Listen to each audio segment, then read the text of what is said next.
नमस्कार, मी पूजाच क्रिएटिव्हिटी या माझ्या यूट्यूब चॅनलमध्ये तुमचे स्वागत आहे।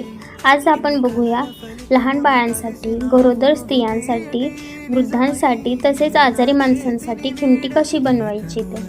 ही खिमटी प्रथिनयुक्त असते, त्यामुळे बाळांची रोगप्रतिकारक शक्ती वाढण्यास मदत होते, तसेच हाडेही मजबूत होतात। चला तर मग बनवूया। प्रथम इथे मी तांदूळ घेतले 2 कप, त्यानंतर मटकी डाळ 1 कप, अर्धा कप अखंड उडीद, त्यानंतर मूग डाळ 1 कप, मसूर डाळ 1 कप, तूर डाळ अर्धा कप, हरभरा डाळ 1 कप, सांजा म्हणजेच मोठा गरा 1 कप, थोडेसे मेथी दाणे, 7 ते 8 बदाम। हे सगळे 2 ते 3 वेळा स्वच्छ पाण्याने धुवायचं। पाणी नितळल्यावर कॉटनच्या स्वच्छ कापडावरती सुकायला ठेवायचे, खडखडीत सुकवायचे। वाळल्यावर कढईत हलकेसे भाजायचे।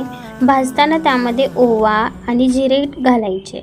भाजलेले सामान गार झाल्यावर मिक्सरमध्ये बारीक करायचे। बारीक करून चाळणीने चाळून घ्यायचे।